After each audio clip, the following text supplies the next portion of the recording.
साथियों, 24 के इस चुनाव में बंगाल में ये मेरी आखिरी सभा है। इसके बाद मैं उड़ीसा चला जाऊंगा। कल आखिरी दिन मैं पंजाब में बिताऊंगा। एक प्रकार से कल शाम को प्रचार पूरा हो जाएगा और उस अर्थ में बंगाल की ये मेरी 2024 के चुनाव की आखिरी सभा में इस पवित्र मिट्टी के दर्शन करने का मौका मिला है। आपके उत्साह और उमंग को अनुभव करने का मौका मिला है। 2024 का ये लोकसभा चुनाव कई मायनों में अलग है, अद्भुत है। ये चुनाव आगे बढ़कर के देश के राजनीतिक दल नहीं, देश के राजनेता नहीं, ये चुनाव कश्मीर से कन्याकुमारी, अटक से कटक देश की जनता ने उसकी बागडोर संभाली हुई है। इस चुनाव का नेतृत्व देश की जनता कर रही है, क्योंकि उसी जनता ने 10 साल की विकास यात्रा भी देखी है और 60 वर्षों की दुर्गति भी देखी है। आप याद करिए, देश के करोड़ों गरीब जीवन की मूलभूत सुविधाओं से वंचित थे। भारत जैसे देश में भुखमरी की खबरें आम होती थी। करोड़ों लोगों के सर पर छत नहीं थी। महिलाएं खुले में शौच जाने के लिए मजबूर थी। पीने के लिए पानी नहीं। 18,000 से ज्यादा गांवों में बिजली नहीं। उद्योगों के लिए संभावनाएं नहीं। ये तो एक दृश्य। सबसे बड़ा दुर्भाग्य ये भी था कि सुधार के लिए चर्चा भी नहीं होती थी। परिवारवाद की राजनीति ने करोड़ों करोड़ युवाओं के सपने मार दिए थे। 5-5 पीढ़ी को आजाद हिंदुस्तान में तबाह कर दिया गया। उनके सपनों को रौंद दिया गया। उनकी आशा आकांक्षाओं को मिट्टी में मिला दिया गया। जो देश हमारे साथ आजाद हुए थे, हमसे छोटे थे, सामान्य थे, वो आज कहां से कहां पहुंच गए। हमारे पास इतना टैलेंट, इतना स्किल का सामर्थ्य, युवा आबादी की बढ़त, लेकिन हम पीछे छूटते चले गए। वही भारत आज जब नई रफ्तार से आगे बढ़ रहा है तो पूरी दुनिया देख रही है। आज पूरी दुनिया में भारत का डंका बज रहा है। बज रहा है कि नहीं बज रहा है? आज दुनिया में भारत का डंका बज रहा है कि नहीं बज रहा है? अमेरिका में भारत का डंका बज रहा है। यूरोप में भारत का डंका बज रहा है। ऑस्ट्रेलिया में भारत का डंका बज रहा है। जापान में भारत का डंका बज रहा है। ये किसने किया? ये किसने किया? ये किसने किया? ये किसने किया? ये किसने किया? जी नहीं, आपका जवाब गलत है। ये सब हुआ है आपके एक वोट की ताकत से। ये आपका वोट जिसने मोदी को मजबूत बनाया, और मोदी की मजबूत सरकार ने दुनिया में भारत का झंडा फहरा दिया। ये ताकत मोदी की नहीं, ये ताकत आपके एक वोट की है। हमने 10 साल में 4 करोड़ गरीबों को पक्के घर बना करके दिए हैं। 12 करोड़ से ज्यादा घरों तक पानी पहुंचाया, हर गांव तक बिजली पहुंचाई। आज हम विश्व की 5वीं बड़ी अर्थव्यवस्था है। हम तीसरी बड़ी अर्थव्यवस्था बनने की दिशा में तेज गति से आगे बढ़ रहे हैं। अब भारत विकसित भारत बनने की राह पर चल पड़ा है। अब आने वाले 5 साल स्वर्णिम भारत के निर्माण में निर्णायक भूमिका निभाएंगे। एक बहुत बड़ा टर्निंग पॉइंट है और इसकी शुरुआत 4 जून को होने जा रही है। साथियों, विकसित भारत के लिए विकसित बंगाल का निर्माण जरूरी है। ये तभी होगा जब आप ऐसे एमपी चुने जो इस विजन को लेकर चले। इसलिए मुझे बंगाल से ज्यादा आप कमल जिताकर भेजेंगे, इसका आशीर्वाद चाहिए। मुझे ज्यादा से ज्यादा बीजेपी के एमपी चुन करके आप भेजें, इसके लिए मैं आपका आशीर्वाद मांगने आया हूं।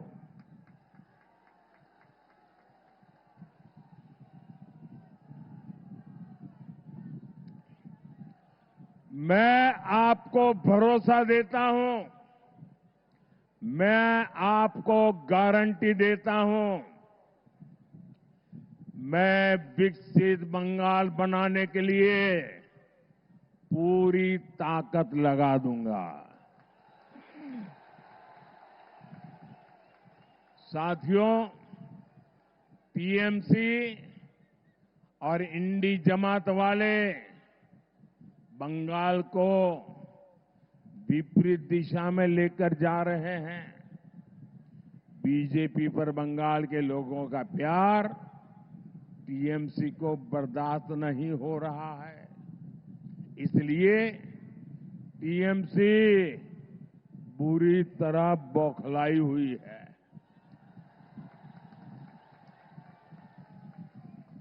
क्या क्या बोलते हैं।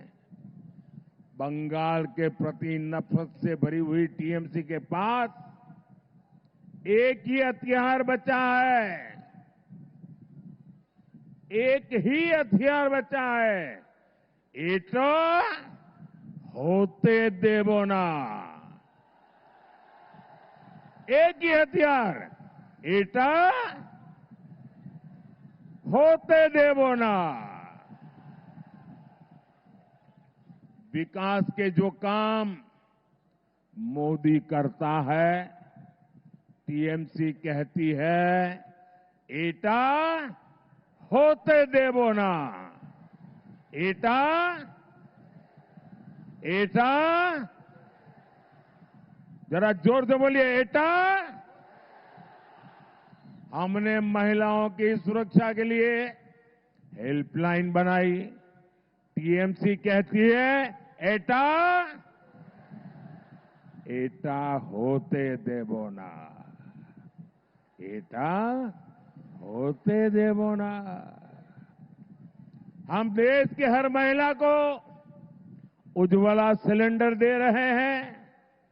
बंगाल सरकार लाखों एप्लीकेशन लटकाए हुए हैं।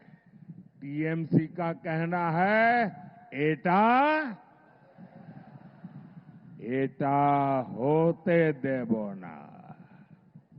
एटा होते देवो ना। मोदी ने हर गरीब को मुफ्त इलाज की गारंटी दी। अब हम 70 वर्ष से अधिक उम्र के हर बुजुर्ग को बीमारी में मुफ्त इलाज देंगे। लेकिन टीएमसी बंगाल में आयुष्मान योजना नहीं लागू होने दे रही है। टीएमसी कह रही है एटा एटा एटा होते देवो ना। साथियों, टीएमसी की जीत का बहुत बड़ा नुकसान इस क्षेत्र के लाखों फिशरमैन को हो रहा है। केंद्र सरकार मछुआरे भाई बहनों के लिए इतनी सारी योजनाएं चला रही है। हमने मत्स्य पालकों को, फिशरमैन को किसान क्रेडिट कार्ड की सुविधा दी। यहां रायदीगी में हमने फिश कल्चर सेंटर दिया। हमने पीएम मत्स्य संपदा योजना शुरू की। इसके लिए 20,000 करोड़ रुपए से ज्यादा का फंड दिया। लेकिन टीएमसी सरकार का यहां भी वही रवैया, एटा एटा एटा होते देवो ना। टीएमसी बंगाल में फिशिंग से जुड़े केंद्रीय कानून लागू नहीं होने दे रही है। इससे फिशरमैन को इंश्योरेंस क्लेम लेने में दिक्कत आ रही है, बीमा नहीं मिल रहा है। लेकिन टीएमसी वालों को आपकी चिंता नहीं है। इनको तो अपने तोलाबाजों और कट मनी सिस्टम से मतलब है। ऐसी टीएमसी को जरा मुझे पूरी ताकत से बता दीजिए, देश पूरा आपको देख रहा है, क्या ऐसी टीएमसी को आप सजा देंगे? आप टीएमसी को सजा देंगे? कड़े से कड़ी सजा देंगे? हर पोलिंग बूथ में उनका सफाया कर देंगे? साथियों, इस क्षेत्र में नदी कटान रोकने के लिए हमारी सरकार पैसे भेजती है।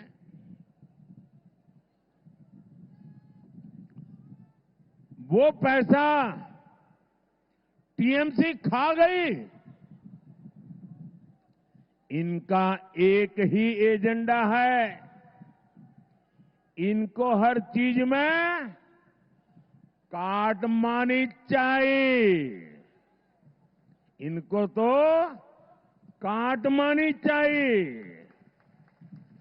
गरीबों के राशन में, पीएम आवास में, यहां तक कि बच्चों के मिड डे मील तक में काटमानी चाहिए, काटमानी चाहिए।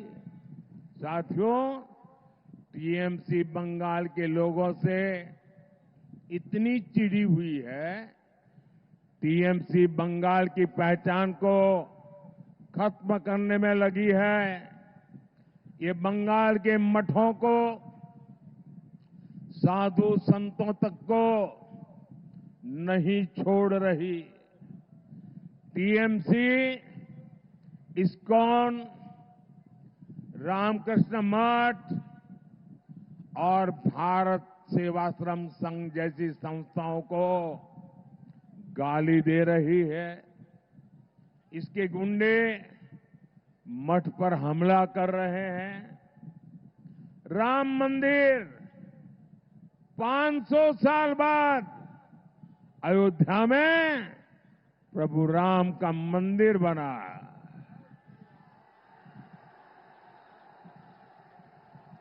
जय श्री राम, जय श्री राम, जय श्री राम।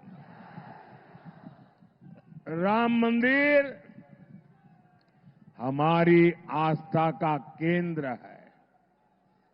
टीएमसी के लोग राम मंदिर को अपवित्र बताते हैं।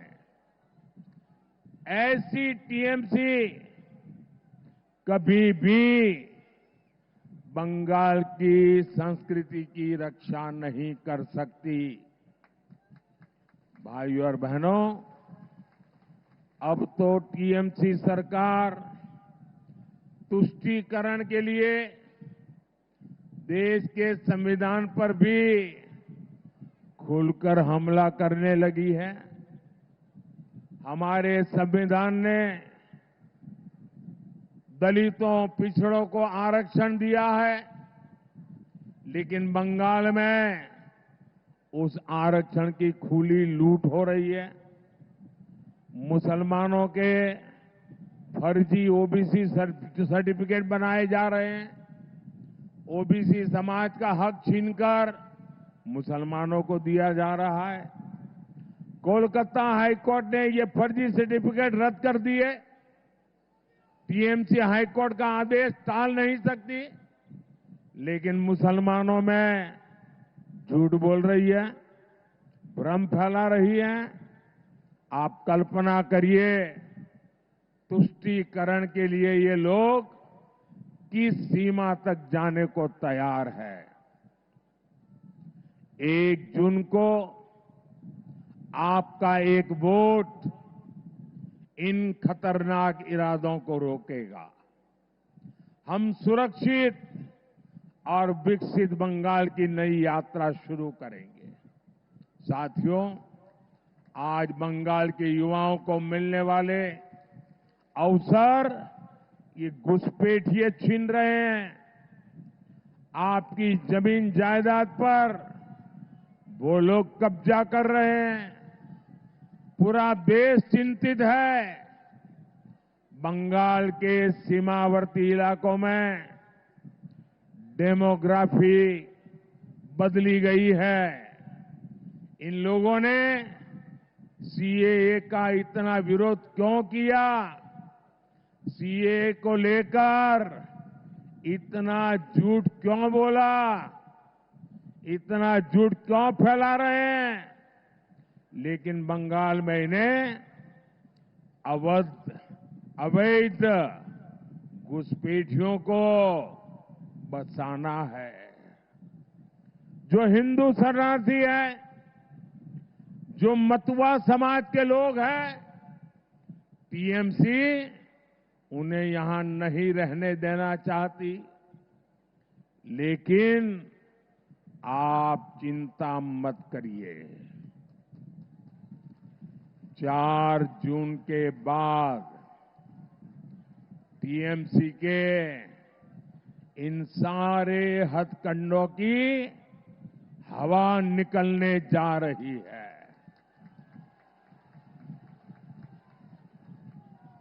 हमारे मतुआ समाज, नामशूद्र समाज को उसके अधिकार मिलकर के रहेंगे, ये मोदी की गारंटी है। सभी शरणार्थियों को आन बान शान के साथ भारत की नागरिकता मिलेगी, ये मोदी की गारंटी है। साथियों, टीएमसी ने बंगाल और इस क्षेत्र को विकास से वंचित रखा है। लोग भी समझ चुके हैं, ईमानदारी से विकास ये केवल और केवल बीजेपी ही कर सकती है। हमने यहां 2 फूड प्रोसेसिंग यूनिट्स लगवाई है। हम कोलकाता पोर्ट के कंजेशन को भी कम करने के लिए काम कर रहे हैं। आप बीजेपी को बंगाल में मजबूत करिए। आपकी हर अपेक्षा बीजेपी ही पूरा करेगी। साथियों, इस बार आपका एक वोट देश की राजनीतिक दिशा भी बदलने का काम करेगा। 4 जून के बाद अगले 6 महीने में देश में बहुत बड़ा राजनीतिक भूचाल आने वाला है। ये परिवारवादी पार्टियां अपने आप बिखर जाएगी। इनके कार्यकर्ता भी अब थक चुके हैं। वो भी देख रहे हैं कि देश किधर जा रहा है और ये पार्टियां किधर जा रही है। साथियों, हमारे साथ यहां मंच पर बीजेपी के 3 प्रत्याशी उपस्थित हैं। मथुरापुर से श्री अशोक पुरकायत जी, जयनगर से डॉक्टर अशोक कंडारी जी और डायमंड हार्बर से अभिजीत दास बॉबी जी। मेरा आग्रह है, इन्हें भारी बहुमत से विजयी बनाएं। इन्हें दिया हुआ आपका वोट मेरी शक्ति बढ़ाएगा। मैं रविंद्रनाथ टैगोर को याद करते हुए अपनी बात समाप्त कर रहा हूं और मैं बंगाल के लोगों का भी जो उत्साह, उमंग और समर्थन दिया है, इसके लिए आभार व्यक्त करते हुए आज की मेरी अंतिम सभा, इस चुनाव की अंतिम सभा का आखिरी दौर है। गुरुदेव रविंद्रनाथ ने कहा था, ओ आमार देशेर माटी, ओ आमार देशेर माटी, तोमार पोरे थेके,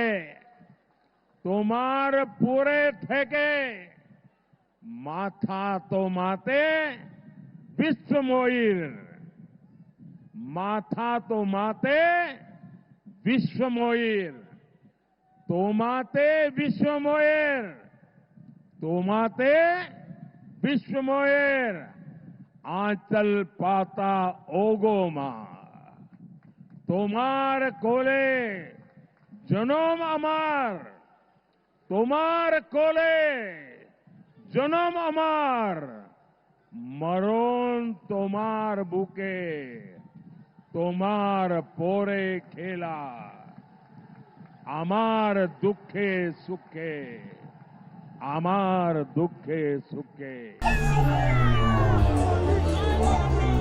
4 जून 2024 ये तारीख भारत का भविष्य तय करने जा रही है। 4 जून नरेंद्र मोदी हिंदुस्तान के प्रधानमंत्री नहीं रहेंगे।